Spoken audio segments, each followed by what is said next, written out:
What is going on? Thank everybody for joining us again for your Tuesday touchdown. This is nothing personal. It's just Bills. I am host JTM, and I got my guys in the building with me. They need no introduction, but we're going to do it anyway. Got my man, Bills beat reporter, Muki Hawkins. We ain't talking about no John Worrells over here. We talk about Muki Hawkins. Mook, what's up, my man? What's good? What's good, man? We shooting out here. We shooting. Shots fired. And my other man over there, James Mallory, bringing the locker room insight, former NFL running back James Mallory. And yeah, James, you know what? We were talking the day too. You were on that Bucs team that Raheem Morris took to the playoffs. Yeah, Raheem Morris, our head coach. You know, I think it's a crime he's not a head coach. No, he won't be. He's not brought up more, but that's a whole nother story. He won't be waiting that long. You ain't got to worry. It was talking about him a little bit last night. They ran his history down. He'll a little late to the party this season, but he's gonna be early next year. Best believe it. Let's think about it before we get into that. That man took a Josh Freeman-led team to a 10-6 record. Yeah. And Josh Freeman had some problems, man. I ain't gonna tell you what he had, but he had some real problems on there, man. You know what I mean? I'm gonna get sued. But guys, none of us on this panel, and I could definitely say that none of us on this panel were worried about this Patriot matchup, and we ain't gonna spend too much time on this tonight because we got real business to handle. This was nothing but a warm-up game. Said it'd be a warm-up game. Said it'd probably be a slaughter fest, and it was. The Bills just beat the holy hell out of them. They beat the holy hell out of the Patriots, 47-17. It wasn't close. Heard rumors of Robert Kraft leaving at halftime.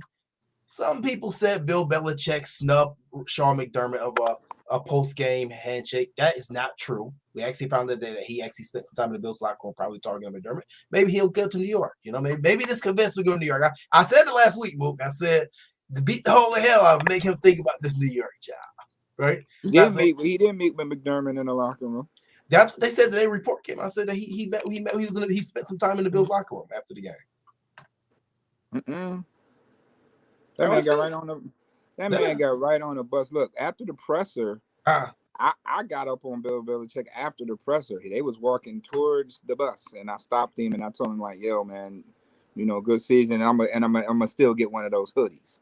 And you know, and then I went to the Bills presser, and you know, it was Tremaine Edmonds and Dawson Knox, and then Coach came out. The New England Patriots been got on the bus, so I don't think that's accurate. Make somebody telling lies on him. Make somebody tell us. See, Bill Belichick was not waiting at the end to talk to Coach McDermott at all. How short that presser was. I don't think he was doing that to wait on Coach McDermott. That's for sure. You know, but see, something was definitely said to where Coach McDermott, you know, was walking behind Belichick at some point. I didn't get into it on what was said. I didn't bother to ask Coach what he said, but something was said that, you know, I guess, I don't know, maybe Belichick felt that he was running the score up on him or something. I don't know. He's a sore loser now. It's hard when you've been winning, you've been kicking ass for 20 years, and all of a sudden you get your ass kicked. You don't know how to handle it. And, you know, hey, Mike Girardi was the one who said that. Okay, well, that must have been, I don't know when that happened. I know after the presser, when we left out of the New England's presser, Bill Belichick was already on the catwalk already, going towards the tunnel, out towards the bus. You know, maybe he met with Coach McDermott, you know what I mean, on the back end, on the slide before he went out or whatever the case. But, you know, when they come out that way, they normally go into their buses. So that's what I saw. You know, maybe he doubled back in and met with Coach before Coach came and did his time with the media. But didn't look like that to me. I'll ask Mike for sure. Mike's my guy. We got to get to the bottom of this. See, and this is what I talk about this show, man. It's one of the few shows that we get insight on what happens by the bus. You ain't getting that. You ain't getting that nowhere else. I don't want to brag, but hey, you know, it's what we do here. We give insight. But like I said, it was a slaughter fest. And as I said, and you know, speaking to that, if he felt that way, on this show a few weeks ago, I think, James, we were talking about it. I said this relationship gonna get real rocky once McDermott keeps beating him because there's gonna be some unpleasantries because the dude can't take winning. Is that what you saw? Did you see bad sportsmanship? You cut out for a minute, JT. I couldn't hear you cutting out. Did you see bad sportsmanship from Sean McDermott? I mean, not Sean McDermott. Okay, there you go. I wouldn't say it was bad sportsmanship. I mean, you could tell he wanted to get the hell out of there. Yeah, he didn't want to talk. It wasn't no congratulations and good luck the rest of the way. I hope you take it. It was good game, and he kept it pushing. I wouldn't call it bad sportsmanship. I mean, you could kind of tell, he's used to being king of the hill. Tables kind of turned, so I don't think he's feeling it too much. But I mean, hey, it is what it is. I have no problem with he shook hands and he kept it moving. No, he said I'll give him that same energy next time I see him. If I was McDermott, if you look at it carefully, he said something to the point where Coach McDermott looked back and was following him for a minute. Then they cut it off. I was like, oh shit, I ain't peeped that, but you got to go to it and see it. And they already had bad blood. Something was said. Something. McDermott said something. I guess. Oh, when he said, "Don't give all the credit to Bill Belichick on the Monday night game." Oh yeah, don't give him more credit he didn't deserve or something like that. He said. Yes, that's what he said. Yeah. So, I mean, he can take full credit for this L they took.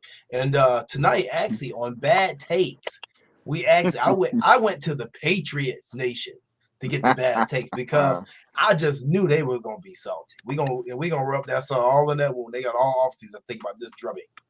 But no, I want to talk about the performance of one Josh Allen. Some were saying that this was possibly the best game that Josh Allen has played in a Buffalo Bills uniform.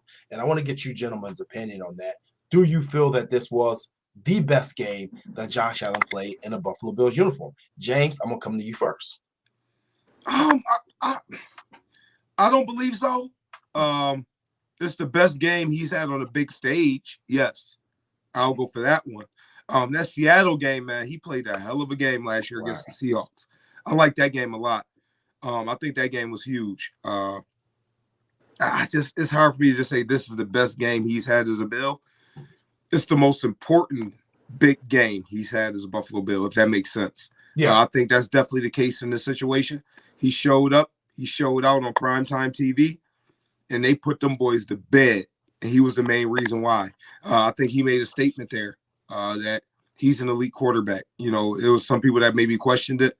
I think if anybody questions that he's an elite quarterback now is just straight hater. Keyshawn Johnson? Yes. Keyshawn Johnson? He's a baller, man. He's an elite quarterback. Yeah. And if anybody says different, please get them a drug screening as soon as possible because they on something. And they don't need to be talking on no platform because they're obviously under the influence of some type of strong drug because this is an elite quarterback that we're watching. Well, you heard, before we get to Mookie, you heard what Keyshawn Johnson said today, where he said that anybody who thought that Josh Allen was on the same level of Patrick Mahomes is crazy and that he'd take a healthy Lamar Jackson over Josh Allen. And I'm like, Keyshawn, you ain't never had a good quarterback play in your life. Can't even talk on this topic. We call that lick talk. He talking to get some attention. He know better than that. I hope he knows better than that. If not, they need to reevaluate some things with him, man. And Nick Wright, somebody said Nick Wright. Nick Wright, he knows what he's doing. Nick Wright is doing that. Clickbait. He's pushing the envelope. He's not stupid. He's doing that to gain a lot of attention, and more people talk about him. Nick Wright know what he's doing. I don't think he truly means that. He's just he says something and he's rolling with it. Right, exactly. Best game in the Bills uniform? QB 17? I'm gonna say it is, even though last year he had some phenomenal games against, like James said, Seattle. He had another great game against the Rams. But to do it on this stage and to do it against a Bill Belichick team, in the playoffs, whenever you have more touchdowns than incompletions, bro, that's a flawless victory in my book. I call that surgery with a chainsaw. That's what Josh Allen went out there and did against the New England Patriots on Saturday night. So, yes, this was Josh Allen's best game. I mean, he had 158 passer rating. You know, I mean, it was just a flawless game. This is that game that everybody was talking about. I mean, are we still waiting on Josh Allen to regress? Because remember at first they were saying, "Oh, Josh Allen's going to regress this year." You know, like what do they have to say about that now? You know, Keyshawn been a hater because he played for the Jets. He ain't got no love for the Bills at all. So, you know, I don't really care too much about what Keyshawn Johnson has to say in reference to, you know, Josh Allen or anybody from Buffalo Bills for that matter. But I would have to say, you know, yes, this was his best game because the only people that had those type of games in the playoffs, Andrew Luck, Peyton Manning, Kurt Warner. So he's right now lined up with greatness, you know, and you know, that was definitely Josh Allen's best performance, just because the stage it was on and the team that it was against, and you know, hey, New England's defense is top 5 defense. You know, he did that. Supposedly, yeah. You know, so you got to get a guy credit, and you right. When you look at it, he was just torching people last year like this kind of, but just the magnitude of this game and how important it was for him to go out there and perform in that way in -degree weather. Because at first, remember, they was putting these numbers up talking about Josh Allen can't playing well in the cold and all of that good stuff. So I put something. People jump down my throat all week, man. So you know that put all the speculation to bed right there. Well, like I said, I want to clarify something this week. So I put a post up on my Facebook page where I put the stat that, hey, Josh Allen had the second worst or the worst passer rating and below freezing temperatures in the last 15 years. I think people took that as me taking a shot at him, when really my post is more attributed to a dome. I mean, I'm pro dome. I'm gonna be pro dome. I'm still pro retractable roof, just not only for the play, but also for the financial aspects of the city and the region I grew up in. I'd rather see that stadium make money 260 days out the year instead of the 50 days that it's making money now. So that's my biggest thing. I never said that the Bills are going to lose to the Patriots. My post says that they're going to win the game, and they should win the game. Is that a bad take? I guess if people want to call it that, but people's like, this didn't age well. I didn't say he was going to play bad. I just said it was a reason for me to have a dome. People said, do I have football reasons? So I gave a football reason on top of the financial reasons. But it is what it is. You know, I'm not going to worry about it. I love stuff like that on my page. You know, I like to go against the grain a little bit, and it's fun to hear other people's opinions as well, you know, especially with the educated. You know, you get on there, you call me a douche, I'm probably gonna cuss you out and kick you off my page. Hey, I'm not gonna kick you off my page, I'm just gonna keep trolling. But just saying. I have a saying though, Jeremy, like, you know, numbers, we all know that numbers don't lie, but they don't tell the same truth all the time. Correct. You know what I mean? They don't tell the same truth all the time, you know, and I found that out to be true. In this case, here it is. We put these numbers about Josh Allen being in the cold. What'd he do? Right? Torch Patriots, 47 points. So are we still going to say that Josh Allen can't play well in the cold? And then you got to look at it, too. It's a two-edged sword. His numbers is that way probably because receivers are dropping the ball, you know, a lot of drops. And, you know, in that nature, too. You know what I mean? So the numbers don't lie, but they don't tell the same truth all the time. No, I mean, it's with James. I just want to ask you real quick, man, because I think I better ask you: are you pro retractable roof, or you like the elements? I like the elements, man. Okay. You know, I do think it's an advantage. When you practicing it and you go play in it, I think you have a slight advantage. I think football's played in the elements. That's the beauty about the game of football. A dome kind of takes that away. Then a dome neutralizes everything. You know, let's be real here. The difference in bad weather games and not when you're playing in Buffalo is maybe 4 games a year, and I'm stretching maybe. I mean, let's be real here. Not all games in December is bad weather. You know, January is hit or miss. Here in Buffalo, it's gonna be 40 degrees tomorrow. You know what I'm saying? You may get and then this Sunday, if we to play here on Sunday, it's supposed to be like 30. So, I mean, to us people that live in Buffalo, that's really nothing too bad. But if you practice in that, you know, I think that gives you a slight advantage. But I wouldn't be mad with a retractable. I wouldn't want a full dome. I want the retractable roof. Right, Like retractable. That. I would be for that. A dome.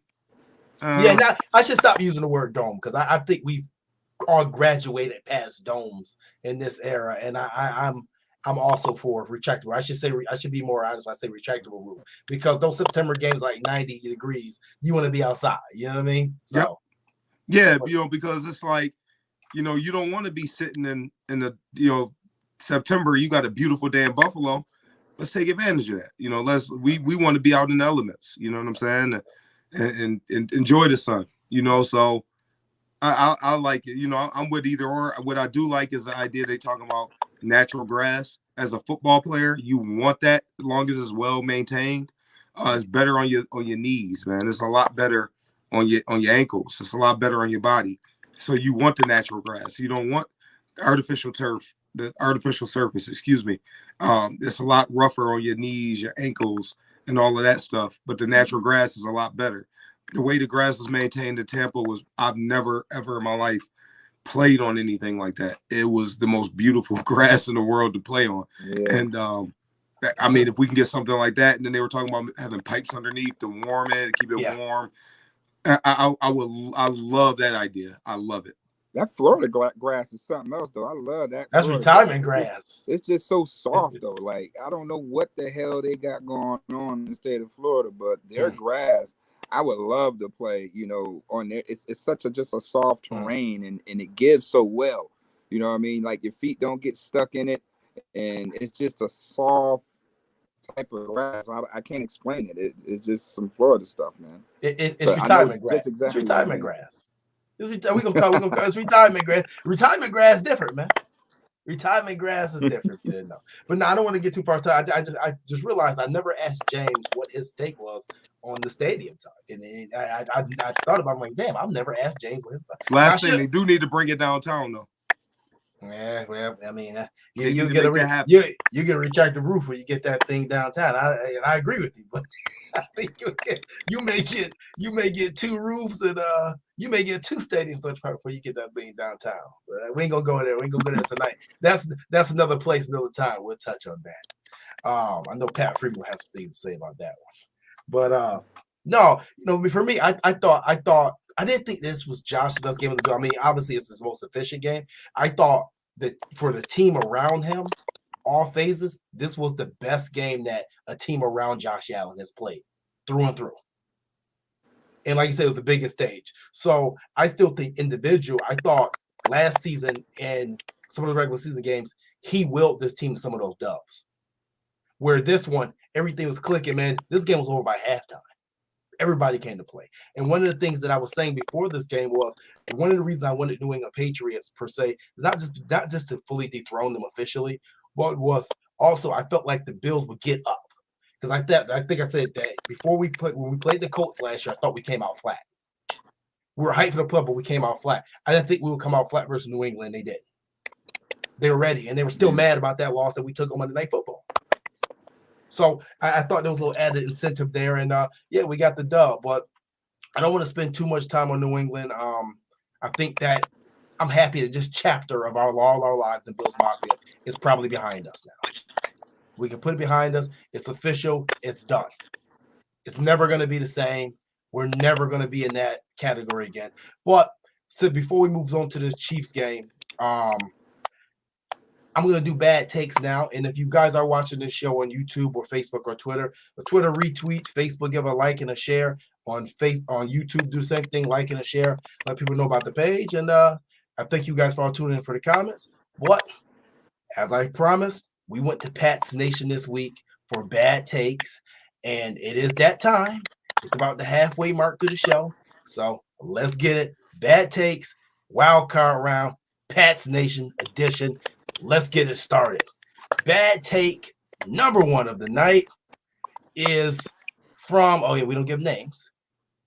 It is, defense was horrendous. They should be ashamed and embarrassed. In the words of Bart Scott, they couldn't stop a nosebleed. Came back with the reference against their own team. Horribly. Bad take number two, Pat's edition. Bill Belichick must fire his son, Steve Belichick. He got no clue. He can't be our defensive coordinator. Get real. You're gonna ask the man to fire his son? Seriously? Bad take number 3. Josh Allen is your daddy now. Josh, you are the father. Bad take number 4 for the night. That's what happens when you let Tom Brady walk out the door. It was always Tom. I'm honestly happy people will start to realize that. Belichick, you clown. Clown emoji. That is dog and Belichick. Yeah. Bad take number 5. Time to ask Houston for a straight up trade. Mac for Watson. Now, brother, that ain't gonna happen. That is just simply not gonna happen. They will never trade Deshaun Watson straight up for Mac Jones. Stop it. I don't care what the situation is. Stop it. Okay. Final take of the night.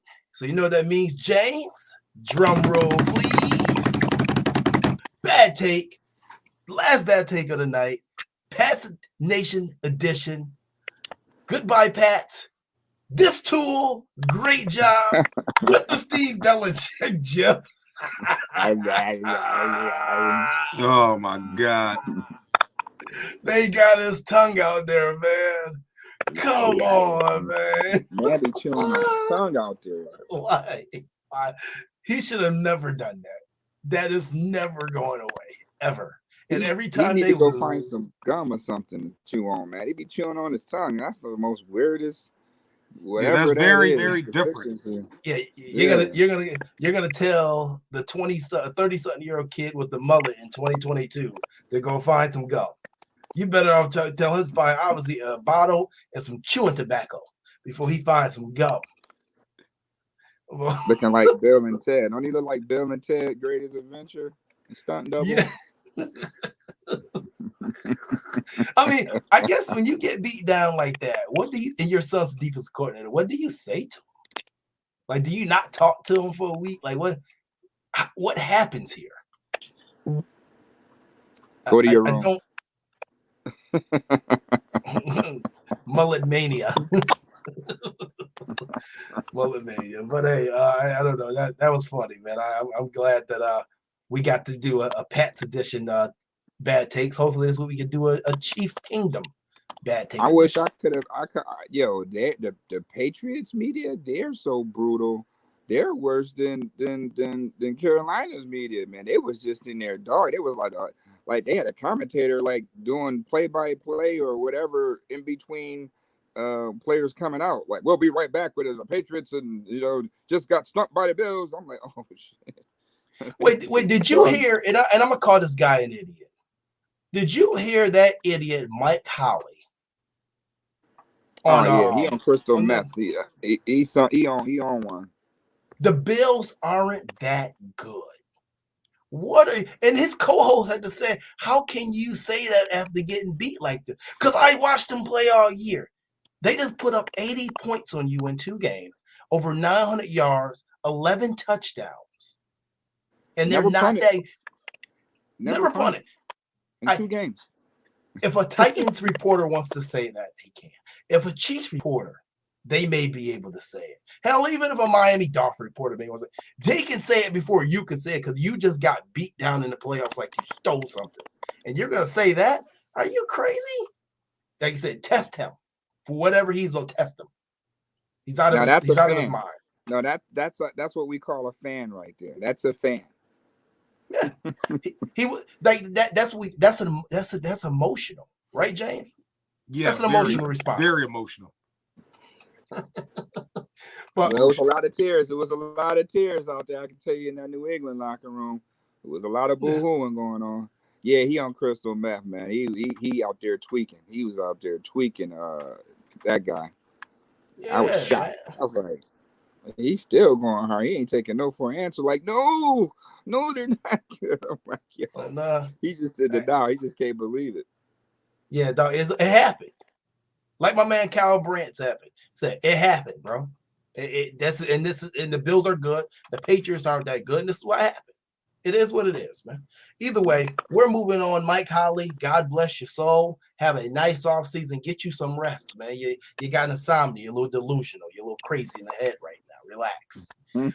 We got a big game coming on. So we got to play the Kansas City Chiefs. And we had a feeling that we would see them again. We all knew that this was the trajectory at some point. We thought it may be next round, but it's this round. And yeah, we're gonna be playing the Kansas City Chiefs for what? This is the fourth time in 3 years. This is the fourth time. Yeah, fourth time in 3 years. Fourth time in 3 years. And obviously, we know we won that matchup back in week 5 or 6. We won that matchup for week 5 versus the Chiefs, right? Was it week 4, week 5, something like that? Yeah, I think it was week 5. And we know that this match is going to be very different. This is a very different Kansas City Chiefs team. This is a Kansas City Chiefs team that's very similar to the team we played in the AFC Championship game last year. Only difference is, I think that with this game, we're going in playing our best football right now, as compared to what we did last year. I don't feel we went to that Kansas City game playing our best football last season. I felt like we stuck out a win versus the Colts, and we kind of struggled on the win. Great play by Teron Johnson against the Ravens. This year, 5 touchdowns from Mahomes last week, 5 touchdowns for Allen last week. Let's get it. We playing. Let's go. James. I like it. It's kind of aligned. I think it's meant to be. You know, week 1, you see somebody to knock off, so they can't say, well, you still got to get over that New England Patriots hurdle. You took care of that in a convincing man. Oof. We took care of that. And now last year, everybody still consider, you know, the Chiefs our big brother. So what more would you want to go in the divisional round and handle this to go on to the AFC Championship game? What more would you? What else could you ask for? You know, in my opinion, the winner of this game is going to the Super Bowl. I just think that's what it is. I mean, if you go out here, you take care of business.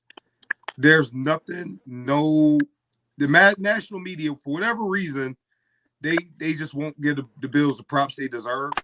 But if you go out there and you handle business this game, I mean, you got to give them their props. You know what they gonna say now? Oh, Derrick Henry gonna run for 200 yards on them, whatever. You know, they'll find something else. But that Kansas City, now that thorn is there. Now you got to take it out. And I just sit there and I think about that Stephon Diggs picture. What would be sweeter for him and this team? You watched them celebrate on that field last year, knocked you out. How great would it feel to send them home this year, and had that opportunity to do that? So I think it's a line for it. The one thing you can't do as a player, you can't make this game bigger than what it is. You can sit here and say they're not the same team. They're this, they're that. At the end of the day, they are. They haven't added a bunch of new players, and they are the same team. And what you got to do is you got to play. You got to do you. Period. Be your best self. Show up your best self on Sunday night. You don't got to be ready before Sunday night at 6:30. Be ready to play at 6:30 on Sunday night. Play within yourself, coach within yourself, and you'll be fine. And a lot of people make it bigger than what it is. It's a game. These dudes, you can beat them. They're going to make big plays. So Bills fans who are negative Nancy's and they panties get in a bunch because Travis Kelce's going to make a nice play. It's going to happen. Tyreek Hill is going to make a nice play. It's going to happen. These are all world players. But guess what? Stephon Diggs is going to make a big play as well. Devin Singletary is going to have a nice run. Josh Allen is going to have a nice play. So what you got to do is you got to minimize those big plays for them and just do you. Don't make the game bigger than what it is. All that, you got to do this to be different than the first time. No. Study your film, trust your eyes, and do you. They'll be fine. If they do that, and don't turn the ball over, you fine. Mook, how much is that week 5 win for the Bills going to play into this game, if any? Well, it could play into it because, Josh was a little bit over 63%. He threw for 315 yards, 3 touchdowns. He ran for an extra 60 and a score. Dawson Knox led the Bills in receptions with 117 yards and a score. Stephon Diggs had 2 catches for 69 yards. On the flip side, defense really lacked in forcing Patrick Mahomes, to throw basically for 272 yards, 2 touchdowns, 2 interceptions. They sacked him twice, and they forced 2 fumbles.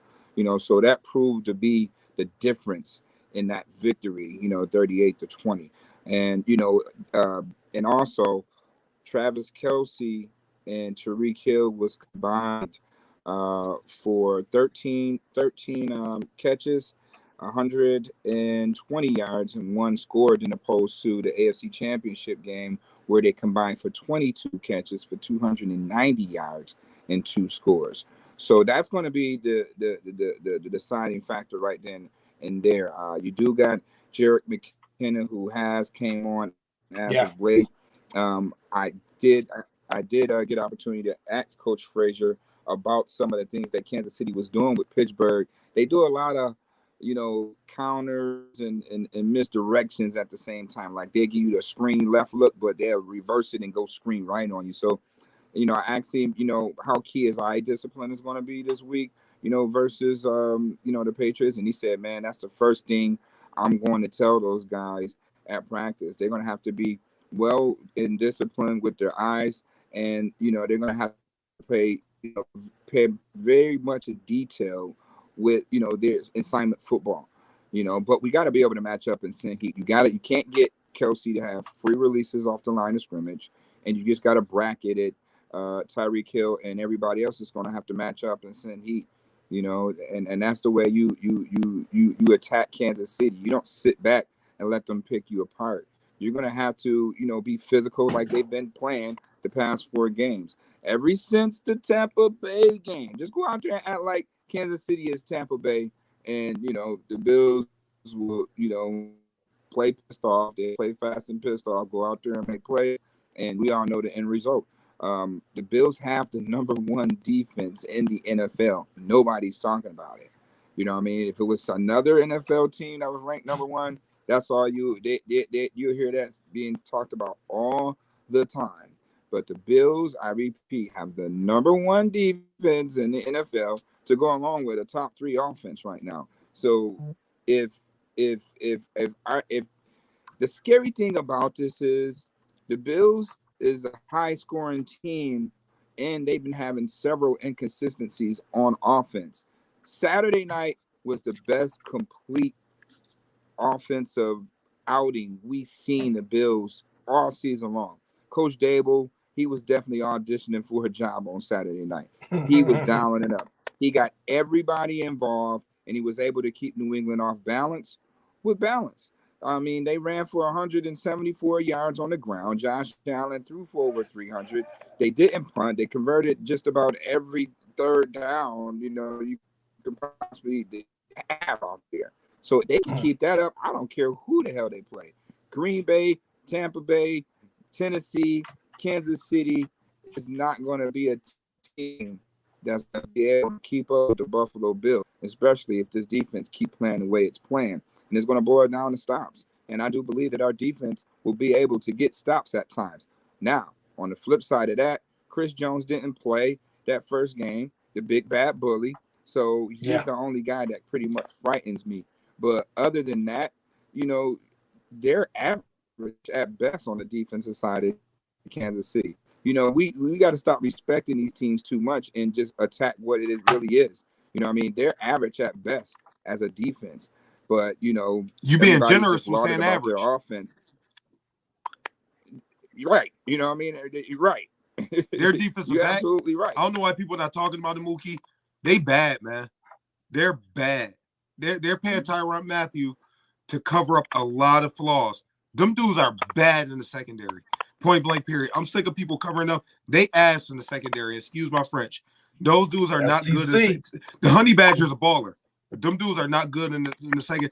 If I'm anybody, I'm more worried if I'm a Chiefs fan than a Bills fan, because they got to sit there. Emmanuel Sanders, Cole Beasley, Gabriel Davis, Stephon Diggs, Dawson Knox. How the hell are you gonna guard all them dudes? Now with us, Isaiah When you got McKenzie. those two ballers at the end Isaiah and at the McKenzie, back end, you working with something. They can't say that. And as a lot of people are alluding to the chat, Gabe Davis was hurt last year. Cole Beasley, we know afterwards, was playing on a broken fibula. And we barely used Isaiah McKenzie. And God knows we didn't have a running game at all. So this 17 yards. 17 yards Devin Singletary ran in that AFC Championship game. 17 yards. 17 yards, yes. 17 yards. And actually, for running backs, period, we only had 9 carries from the running backs, period, that game. So it's something that it's different. And the reason I want to bring up the running game so much is the fact that they use Drew Sorensen at that linebacker spot still. This is going to put them in a bit of a pickle because we know William Gay, he's their most versatile linebacker. Nick Bolton is more of a thumper, and we know Sorensen is that kind of that hybrid that he can be a little weak against the run. He's supposed to help in coverage. If the Bills are running the ball down your throat, like we've been running the ball the last couple of weeks, who do you put in? Do you put Bolton in or do you put Sorensen? That's a conflict. That's a real bad conflict because when you're running that RPO and you got Dawson Knox coming across, or you have Isaiah McKenzie coming across, that's a big difference in having Sorensen trying to cover and Nick Bolton. That's the difference of a big chunk yards play. So it's a lot of things that are different in this game. And one of the things is we switched out John Brown for Emmanuel Sanders for this particular matchup right here. Because if you're gonna put Lenarius Sneed on Cole Beasley like you did last year, and now one player in that defense I give all the credit in the world is Lenarius Sneed. The dude plays ball in that nickel spot. He plays ball.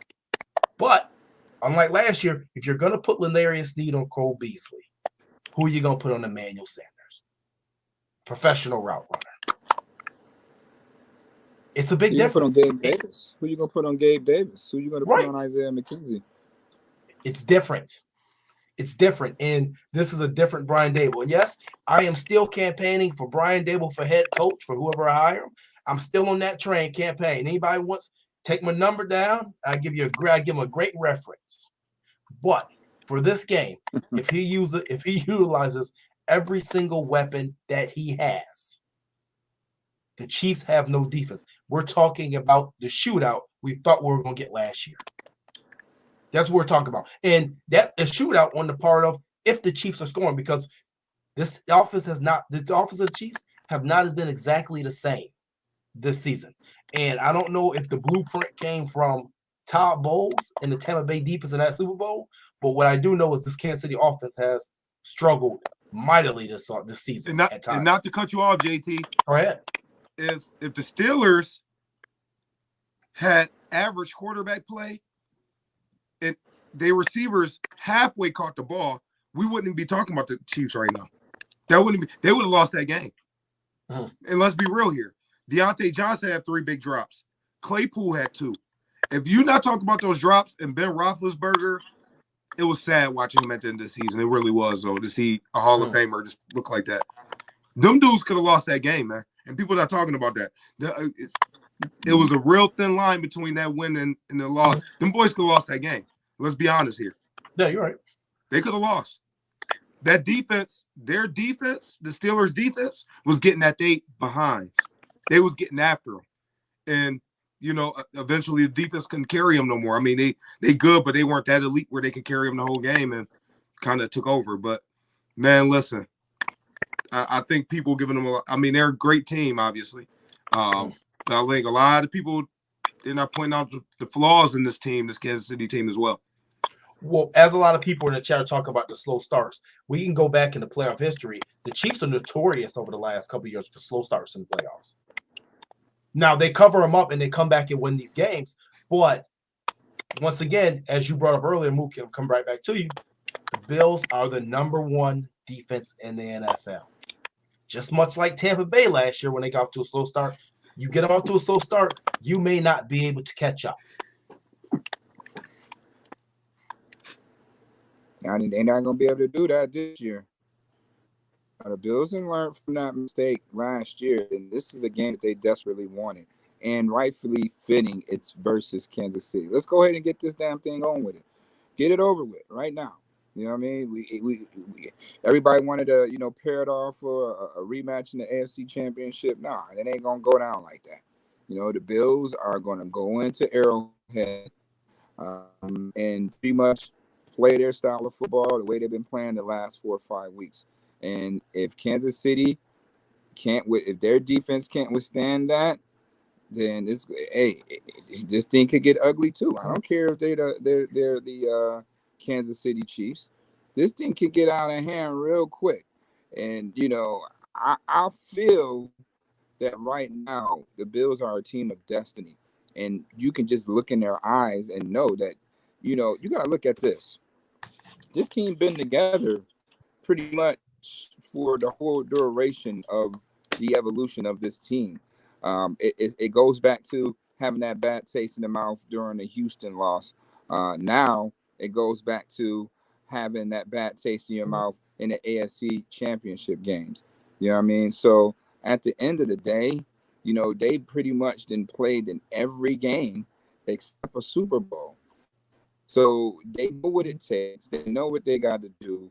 And, basically, I wouldn't have it any other type of way. If we got to go through Kansas City to get it done, let's get it done. And then guess what? We'll see Tennessee and settle that as well too. But that 4th and 1, we'll settle that. So it's only right that the Bills go through it the way they got to go through it, and it goes through Kansas City first, and then Tennessee if Cincinnati don't knock those guys off. But the Bills are on a mission right now. The Bills are on a mission right now, and they're locked in.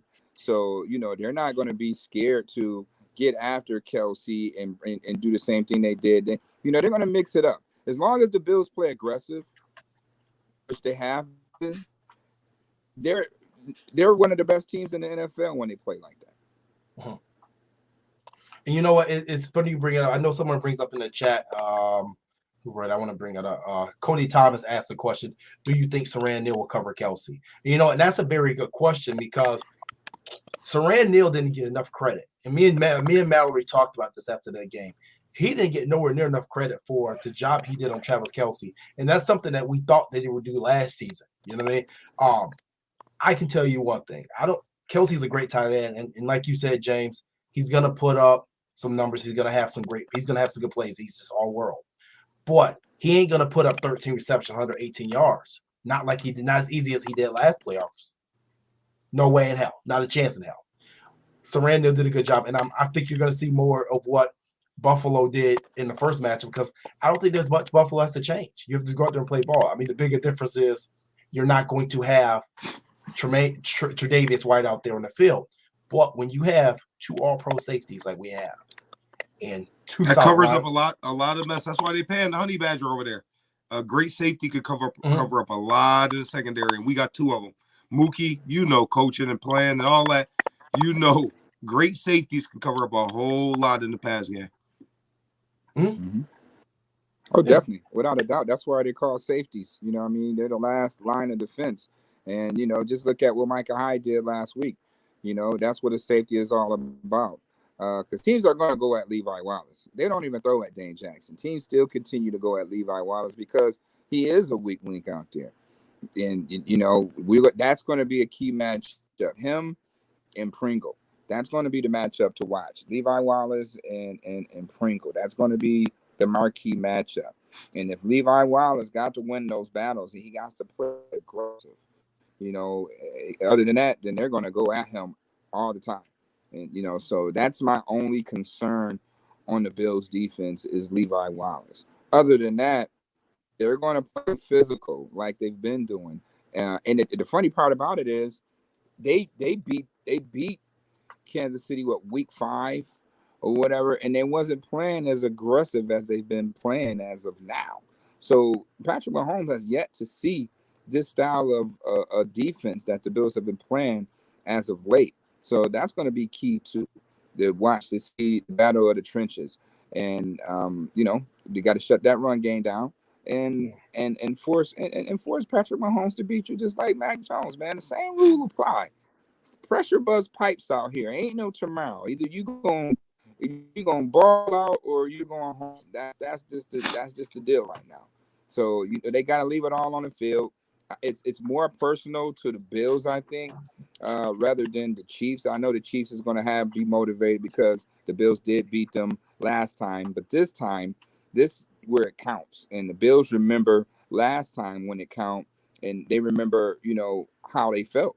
So they're going to be playing with a chip on their shoulder. As long as they will be consistent and dial that thing up like he did last Saturday, the Bills are going to be real tough to beat. Yeah, I mean, like I said, this is a matchup made to happen. I mean, Bills fan, Chiefs fan, football fan in general, this is the matchup you want to see. These are, and honestly, I'm gonna give Joe Burrow credit here too. These are three young quarterbacks that seem to be going to be your top echelon of the AFC for the foreseeable future, we'll say. And all three of them are playing this weekend. Two of them matching up, and then you may see two of these guys match up the next week. This is the way succession works. This is the way it's supposed to be. Just so happens that Patrick Mahomes has been to 2 Super Bowls, and at some point, it's got to be somebody else's time. And why not Josh Allen this season? My internal feeling going into this game is last season, I felt more or less going into that game versus Kansas City was I would hope they will win. I was hoping they would win. Like, I wanted them to win. I felt like they could, but it was more of a hope than this team going to win this game. This season, it's totally different. I feel like the Buffalo Bills should win this game to Kansas City. I don't see what's the biggest difference between the first match with this matchup. Yeah, Chris Jones is absolutely a game wrecker. He's a terror. He definitely is. But the way this offensive line is playing, you've seen Chris Jones 4 times in 2 years. You've seen when he got the offer. You've seen his get off. You've seen his moves. At some point, man, you got to go out there and dominate whoever on the other side of you. I don't think Kansas City, much like New England, Kansas City can't do anything different than they have done against us. They've shown their hand, period. The biggest difference with the Bills is we just pulled another card up the deck, this running game, which is huge. It opens up everything else that we want to do. Anything imaginable when we can run the football, we can do realistically with Josh Allen at quarterback. So I mean, I'm glad we got a chance to go back because we needed it. So I mean that's pretty much. I do want to talk about one more topic before we go, and I want to talk about the topic of the meaning of this game for Sean McDermott, because we know that McDermott was a defensive coordinator for Andy Reid up in Philly. It's kind of his mentor. He's mentioned it before. They have a good relationship. We looked at Bill Belichick as a stepping stone, right? Bill Belichick was a stepping stone. We've stepped over that. We've jumped over that stone. We kicked it over, whatever you want to call it. Andy Reid is now looked at as being the top coach in the AFC. How important is it for McDermott to win this game? Can the student become the teacher on Saturday? James, how important is this for him? I won't say it's important, but I just say it's a lot of motivation. Like I said, it seems like a lot of things are just like almost like a redemption tour this playoffs. The Belichick thing we spoke about earlier, and now that's something I was going to speak about is Andy Reid. Trust and believe me, he want to kick his behind, and especially down. He respects the heck out of him. Am I right or wrong? Andy Reid fired him at one point in time, correct? Yeah, yes, in the Philadelphia. Exactly. So if you mean to tell me somebody that fired you, you don't want to put a foot up so far up their butt it takes 364 days for him to get it out. He wants to. So it's a lot of motivation. Stephon Diggs picture, them sending you home last year, ending your season. You're still not getting respect in the national media after beating them earlier in the year. Now you get to play them to move on. I mean, it's a lot of motivation there for the Buffalo Bills, and they got to use that to their advantage. So I think it can be a situation where he does knock the teacher off and he becomes a teacher. Do you think, before I let you go, do you think that that game, that week 3 win for the Bills means anything going into this game for them? I mean, sorry, week 5 win means anything for them? As a player, you're going to think about it. Mm-hmm.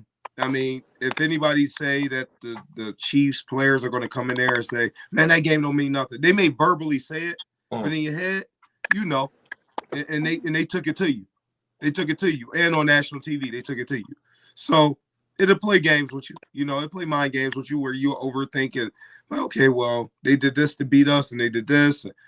You know, you'll start overthinking. You know, that's why I say sometimes as a player, you just got to do you. You can't overthink it. So to say it means nothing, that would be false. I think that's totally false. It means a lot to players, to maybe media and fans, and maybe they say, oh, it means nothing. Yeah, it means nothing in regards to you moving on this week. But psychologically, you know what time it is. You know what players they got, like, yo, that dude is fast, or that dude is real, that dude bring the drama. You know what time it is. You know it's really good. Think the Chiefs may come into this game on their heels a little bit? I think it's going to be a great game. I don't think they're going to start slow. I really don't think so. But you know, I just think they have some problems on defense for whatever reason. They're not talking about that. Their defense.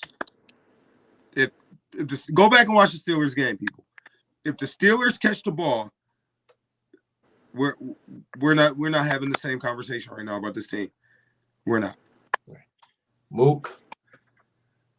I mean, you do have a point. I mean, how many first downs or run after catch that Deontay Johnson could have had? He's just clearly just dropping the football, man. And it's sad. He dropped 3 first downs. They show him in the beginning, you know, catching tennis balls like that's gonna help. You know what I mean? Like, and you sit up here, how are you doing all this before the game, and you're just blatantly just dropping passes? I mean, in the clutch too, like. It's just bad. He resorted back to when the Steelers came here to Buffalo and he kept dropping passes. So, you know, Stephon Diggs is not going to drop those passes. Gabriel Davis is not going to drop those passes. Isaiah McKenzie is not going to drop those passes. Cole Beasley is not going to drop those passes. Dawson Knox is not going to drop those passes. Devin Singletary is not going to drop those passes. So, I mean, it's gonna be a slugfest. It's gonna be a slugfest, and you know, it's gonna be a toe-to-toe battle. It's just gonna say who can withstand, you know, the blows better and who can give them better. And right now, I think the Buffalo Bills are giving the blows much better, you know, right now, and they're a mark of a really dangerous team. Kansas City better be on the lookout now. Don't get me wrong. Kansas City, they're going to probably start fast, catch the Bills off guard. The first couple of series is going to be a tester just to see, you know, what they did different from, you know, just film study. You know what I mean? Just, you know, what do they do different that we're exploiting right now? It's going to be a chess match. It definitely ain't going to be no being played out there. Andy Reid is one of the best at making adjustments. He wasn't able to do that week 5. But, you know, Bills are a complete different team from week 5 as well. You know, everybody want to give Kansas City credit. Oh, they're back. And, you know, they haven't, you know, lost a game since and all of that stuff. But they haven't really played anybody, you know. So now we're going to see where they at, you know. We're definitely going to see where they at. I mean, when you look at it, Cincinnati tore their ass up. Yeah. Tore their ass up. So, I mean, nobody's talking about how bad Cincinnati tore that ass up a couple of weeks ago. You know, nobody's talking about that. So guess what? Dable's watching that game. Dable's seeing those flaws in that defense and what needs to be done and how to exploit that. You know, Coach Frazier is looking at what the Cincinnati Bengals did, you know, on defense to exploit that. And, you know, the Bills have a better defense. So, you know, all this wave riding that they talking about with Kansas City, when the Bills knock Kansas City off, oh my God, everybody is going to be riding that wave so bad. Everybody's going to say, oh, the Bills are going to the Super Bowl, as they should, because soon the Super Bowl was over, the Bills was picked to go to the Super Bowl. and be the favorite in the Super Bowl. And lo and behold, that is going to come true. Because once they knock Kansas City off, they're going to beat Tennessee. It's personal with Tennessee. They owe Tennessee for that 4th and 1. Don't let Cincinnati knock them off, and then all of a sudden the AFC Championship game, the road to the Super Bowl, goes through the Ralph. And you think the Bills are going to lose that game? I don't think so. You know what I mean? So, let's get it over with. Let's send these boys home early and put these boys to bed at Arrowhead. And, let's get back to business, man, because the boys are on a mission. They're definitely on a mission. I mean, you got to believe it. Like James said, you said earlier, it's almost like destiny. When you start seeing guys, and I'm going to start naming them, Deion Dawkins taking a team-friendly contract. Josh Allen, in my opinion, even though he's up there in money, still took a deal earlier than he had to. And I still call it, even though it's $42 million, a team-friendly deal. Tre'Davious White, obviously he's not playing, team-friendly deal. Matt Milano coming back, team-friendly deal. Darrell Williams, team-friendly deal. It's a mission. It's real. Like this is, they're here for one purpose, one person only. They're right now they're a bunch of mercenaries getting paid to do a job.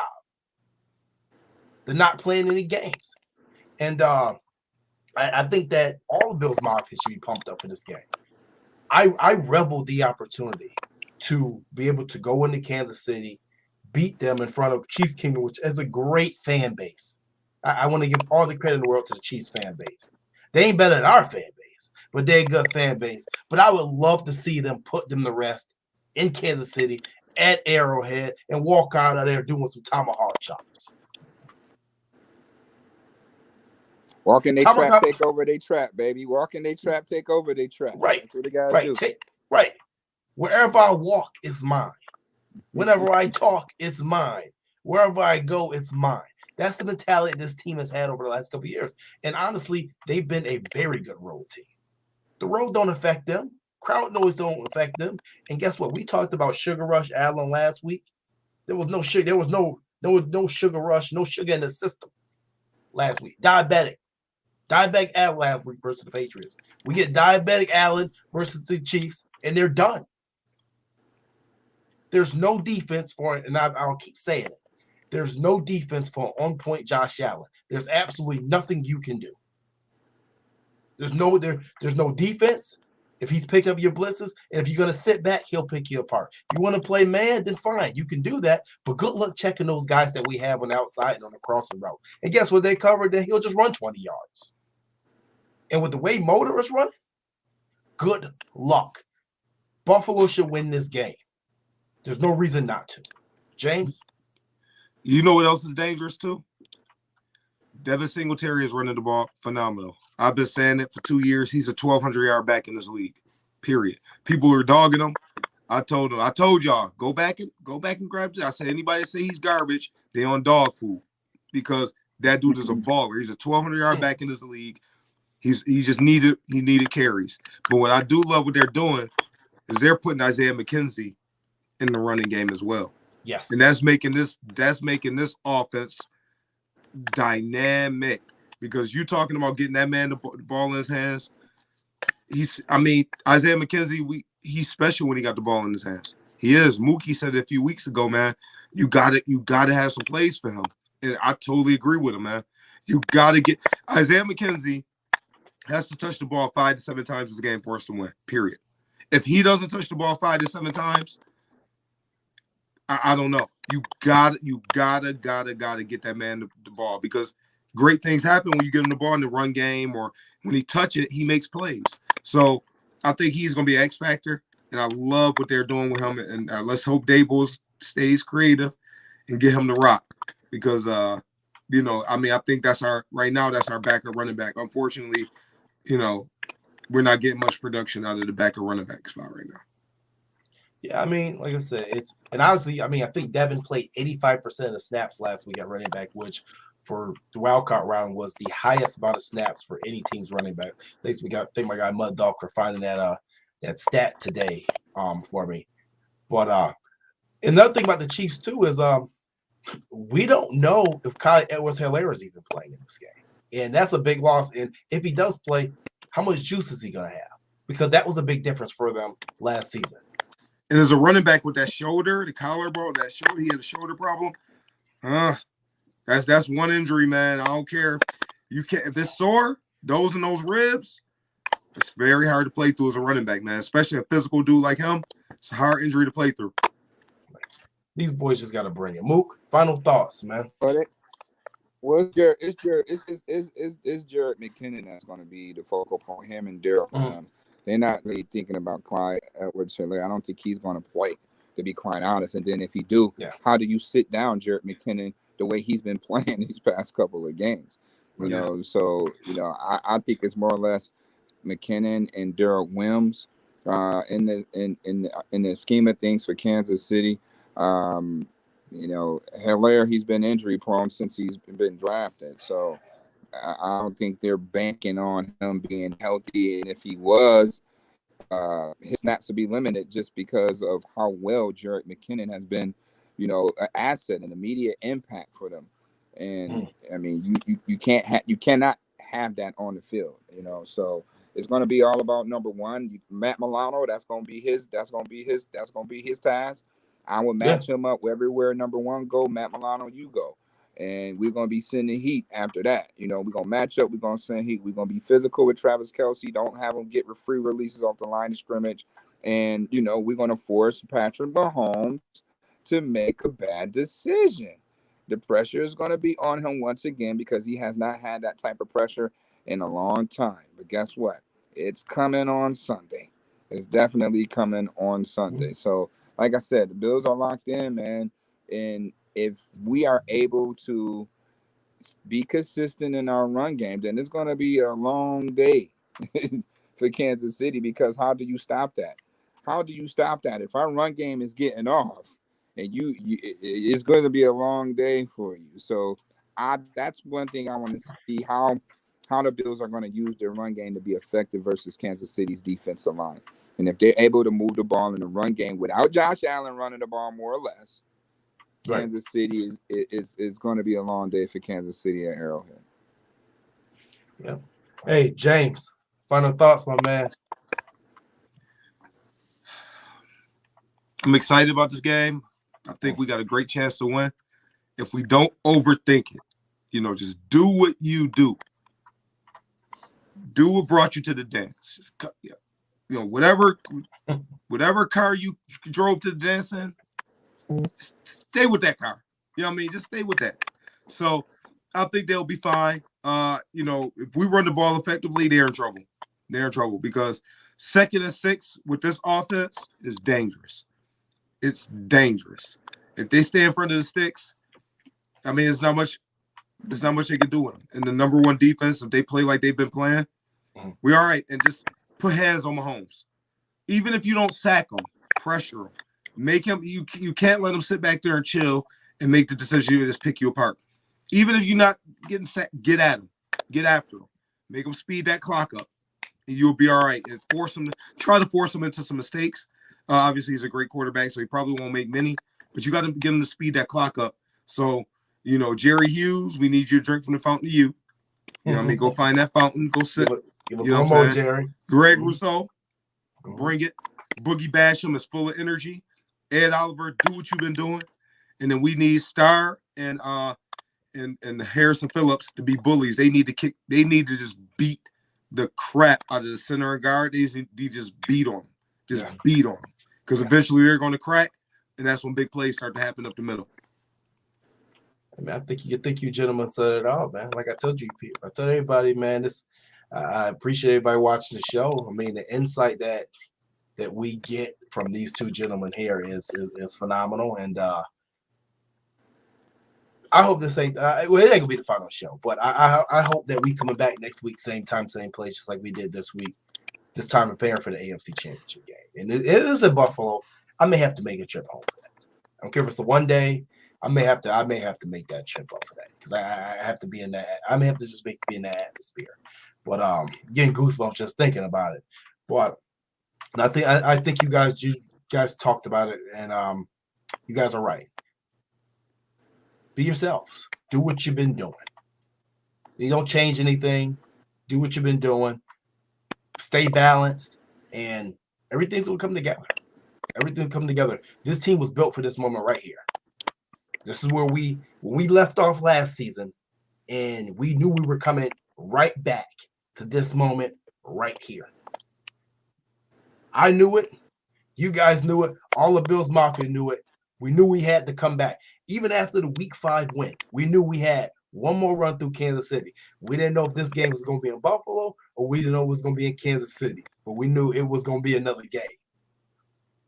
Do just what you did to the Patriots. And what I mean by that is that last one versus Kansas City don't mean nothing. Stay angry. Stay upset. Use all the bulletin board material you need. Do whatever you got to do. Come out and just beat the Chiefs. That's it. So, hey, guys, great show. I want to thank everybody for tuning in. One thing I'll say, this season been one hell of a run so far. Just hopefully it doesn't end, and we'll be back here no matter what next week, same place, We same gotta get time. out our predictions, man. We can't close with no predictions. Oh, wait, are you on a prediction? I didn't know you wanted to go prediction. We gotta close out with some predictions out here. Wait. Man. All right, Muki. Well, since you missed a prediction, man, you can go first with your prediction. Then. Well, I mean, long as the Bills take care of business, the Bills are obviously the number one defense, and one thing they do hang their hat on is third down percentage, and the Bills are the best in third downs. And if they can force Patrick Mahomes, hey, in 3rd and 6, 3rd and 7, 3rd and long situations, they're going to win those battles and get Patrick Mahomes and them off the field. What's going to happen is they're not going to be able to stop the Bills' offense. The Bills are going to jump out on them early like they've been doing against everybody else out here, and Kansas City is going to play from behind. Now, they're going to score some points, but it's just not going to be enough. It's going to be a high-scoring game. I say the Bills are going to pull this one off convincingly, 36-27. 36-27 Muki. James, you got to score. Yeah. I think the Bills, if we could force a turnover or two, like Muki said earlier, it's gonna get out of hand. But what they'll do, they'll score late. They'll score some late and make it, the box score look a lot closer than what it probably was. I'm going 35-31 Bills. Learning from the Buccaneers game. Learning from the Buccaneers game. All right, I think I'm gonna go. I'm gonna be a little bit bolder. I'm gonna go 41-24 Buffalo. I think they pressure Mahomes. I'm saying 7 sacks. 7 sacks of Buffalo in this one. Beat them up. That defense line is fresh. They're all fresh. Something we couldn't say last year. 41-24 Bills. Bengals beat the Titans. Bills-Bengals, AFC Championship game. Highmark Stadium. That's it. That's all we have. That's all I got. What's gonna happen to that? If that happens, you already know. Y'all better get y'all tickets ready for SoFi. Oh, you better believe it. You better AFC believe it. Championship game at Highmark, they're not losing that game. Period. Yeah. Not happening. That's it. You want to talk about reminiscing in the 90s? That's what we talking about reminiscing. Now we can talk about reminiscing in the 90s. Speaking of the 90s, though, how about that lead in the charge with Jim Kelly and Thurman Thomas? Dude, I still get goosebumps every time I listen to that. Every time. I listen to it 3-4 times in a row, and I just strictly get goosebumps. When they came out and got that crowd riled up, and Jim Kelly, quoted Myra Levy, and you heard 70,000 fans recite that, and then he just dropped the mic. Oh, I was ready to play. I was ready to play. I was juiced up, man. So Tennessee bet not trick it off in that AFC Championship game. Got to go through Highmark. You think Ryan Fitzpatrick gonna be out there shirtless going crazy? Okay. I don't think nobody's. Yeah, I may be frostbitten, nose top on out there, But no, guys. Once again, great show. I want to thank everybody for tuning in tonight. Thank you for all your comments, all your questions, your predictions, and just as I said last week, just support out of the whole season. This thing gets better and better every week, and for you guys, we want to be able to do this. So, yeah, man.